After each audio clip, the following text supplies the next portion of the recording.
Hello বাচ্চারা, কি অবস্থা তোমাদের? আজকে আমরা খুব ডিফারেন্ট একটা ম্যাথ নিয়ে আলোচনা করব, যেটা আমাদের ভেক্টর চ্যাপ্টারে খুব ইম্পর্টেন্ট একটা ম্যাথ। আমাদের দেয়া আছে একটা বিন্দু, বলা হচ্ছে দুটি বিন্দুদের সংযোগ সরলরেখার বরাবর যে ভেক্টরটা আছে ওই ভেক্টর সমীকরণ এবং কার্টেসীয় সমীকরণ নির্ণয় করতে হবে।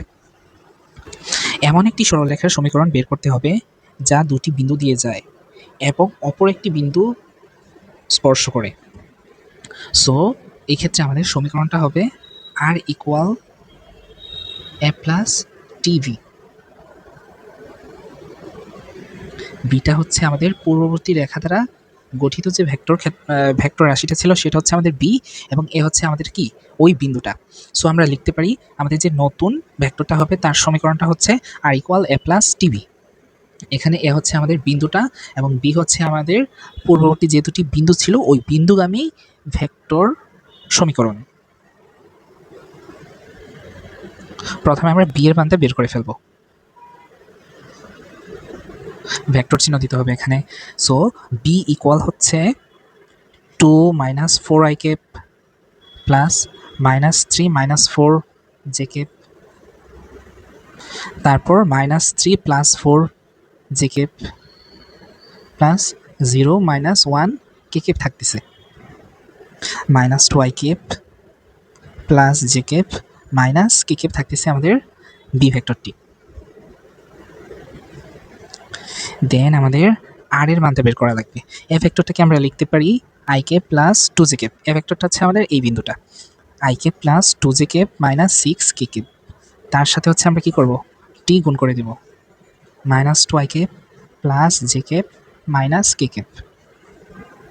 দেন আমরা লিখতে পারি 1 minus 2 T I cap plus 2 plus T J cap plus minus 6 minus T K cap. এই জিনিসটা লেখা যায়। এখন আমরা আমাদের কাঙ্ক্ষিত ভেক্টর সমীকরণটা পেয়ে গেলাম। এটা হচ্ছে আমাদের এক্স অক্ষ বরাবর, এটা হচ্ছে ওয়াই অক্ষ বরাবর, এটা হচ্ছে জেড অক্ষ বরাবর। সো এই জিনিসটাকে লিখতে পারি এক্স আই কেপ, এটাকে লিখতে পারি ওয়াই জে কেপ, আর এটাকে লিখতে পারি জেড কে কেপ। এখন আমরা কম্পেয়ার করব। কম্পেয়ার করার পর আমরা পাচ্ছি এক্স ইকুয়াল 1 মাইনাস 2টি,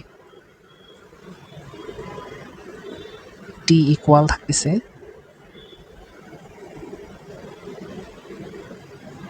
এক্স মাইনাস 1 ভাগ মাইনাস 2। সেমভাবে আমরা কম্পেয়ার করার পর পাবো ওয়াই ইকুয়াল 2 প্লাস টি। টি হচ্ছে এখানে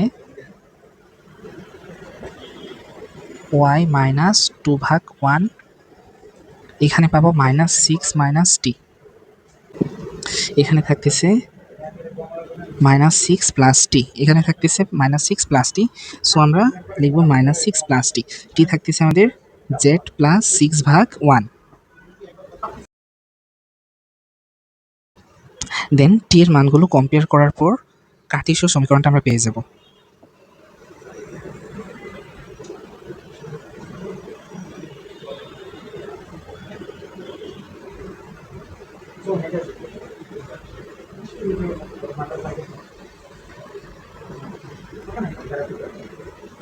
আর এটাই হচ্ছে আমাদের আলটিমেটলি সমীকরণ, যা হচ্ছে কার্টেসীয় সমীকরণ।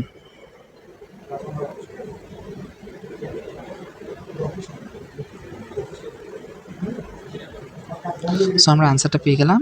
এটাই হচ্ছে এই ম্যাথের ক্ষেত্রে আনসার। পরবর্তীতে অন্য কোনো ভিডিওতে দেখা হবে। এই ম্যাথটা একটু কঠিন ছিল, সো এটা বারবার একটু প্র্যাকটিস করা লাগবে আমাদের। সো আল্লাহ হাফেজ।